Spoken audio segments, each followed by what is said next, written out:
Hi hello friends, இன்றைக்கி இந்த வீடியோவில் என்ன பார்க்கலான்னா, வீட்டில் நிறைய கரப்பாம்பூச்சி தொல்லை இருக்கும். அந்த கரப்பாம்பூச்சிலாம் வராமல் இருக்கிறதுக்கு இதில் 3 டிப்ஸ் இருக்குது. இந்த 3 டிப்ஸுமே ரொம்பவே ஈஸியாக இருக்கும். இந்த டிப்ஸில் நீங்கள் எந்த டிப்ஸ் வேணாலும் ஃபாலோ பண்ணி கரப்பாம்பூச்சி வராமல் எப்படி தடுக்கலான்னு பார்க்கலாம். வாங்க வீடியோக்குள்ளே போகலாம்.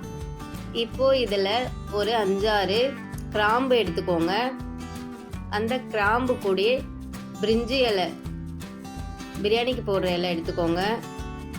இதெல்லாம் போட்டு நல்லா மிக்சியில் அரைச்சிக்கோங்க. அரைச்சிட்டு அது கூட தண்ணி ஊற்றி மறுபடியும் அரைச்சிக்கலாம். அரைச்சிட்டு இது ஒரு பவுலில், அப்படி இல்லைன்னா பிளாஸ்டிக் டப்பாவில் கூட சேர்த்து வச்சுக்கலாம். வச்சுட்டு நல்லா மிக்ஸ் பண்ணுங்க. அதுக்கப்புறம் என்ன சேர்க்கணுன்னா, சமையல் சோடா சேர்த்துக்கோங்க.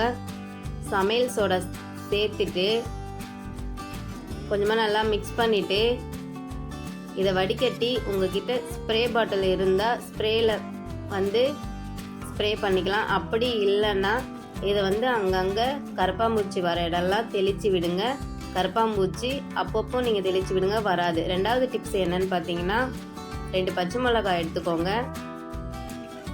இந்த பச்சை மிளகாய் கூடவே கொஞ்சமாக புதினா சேர்த்துக்கலாம். சேர்த்துட்டு இதை நல்லா மிக்சியில் அரைச்சிக்கலாம். அரைச்சிட்டு இது கூட என்ன பண்ணணும்னா, கொஞ்சமாக தண்ணி விட்டு மறுபடியும் அரைச்சி எடுத்துக்கலாம். அரைச்சிட்டு அது கூட கொஞ்சமாக வினிகர் சேர்த்துக்கலாம். வினிகர் அப்படி இல்லைன்னா எலுமிச்சம்பழம் கூட சேர்த்துக்கோங்க.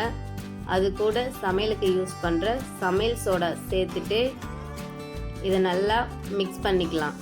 நல்லா மிக்ஸ் பண்ணிவிட்டு அங்கங்கே கரப்பாம்பூச்சி வர இடத்துல ஓரமாக நீங்கள் இதை லைட்டாக தெளித்து விடுங்க. அடுத்த 3வது டிப்ஸ் என்னன்னு பார்த்தீங்கன்னா, ஒரு அரை எலுமிச்சம்பழம் எடுத்துக்கோங்க. அது கூடவே நம்ம தலைக்கு யூஸ் பண்ணுற ஷாம்பு, எந்த ஷாம்புவாக இருந்தாலும் பரவாயில்ல, சேர்த்துட்ட பிறகு கொஞ்சமாக சர்க்கரை சேர்த்துக்கோங்க. சர்க்கரை சேர்த்துட்டு அது கூட சமையலுக்கு யூஸ் பண்ணுற சமையல் சோடா சேர்த்து நல்லா ஒரு ஸ்பூன் வச்சு நல்லா மிக்ஸ் பண்ணுங்கள். மிக்ஸ் பண்ணிட்ட பிறகு அதில் கொஞ்சமாக தண்ணி ஆட் பண்ணிக்கலாம். தண்ணி ஊற்றிட்ட பிறகு அது கூட ஒரே ஒரு மூடி டெட்டாயில் மட்டும் ஊற்றுங்க. ஊற்றிட்டு நல்லா மிக்ஸ் பண்ணிவிட்டு கரப்பாம்பூச்சி வர இடத்துல அங்கங்கே நீங்கள் அப்பப்போ தெளித்து விட்டு பாருங்கள், கரப்பாம்பூச்சி வராது. இதில் உங்களுக்கு எந்த டிப்ஸ் வேணுமோ நீங்கள் அந்த டிப்ஸை யூஸ் பண்ணுங்கள்.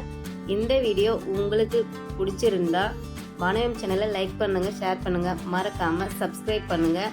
அடுத்த வேறொரு வீடியோவில் சந்திக்கலாம். நீங்கள் ஒரு போடுற லைக்கும் எனக்கும் அடுத்தடுத்த ஒரு நல்ல வீடியோவாக போடுறதுக்கு ஒரு மோட்டிவேஷனாக இருக்கும். மீண்டும் அடுத்த வீடியோவில் சந்திக்கலாம். அது வரைக்கும் நன்றி.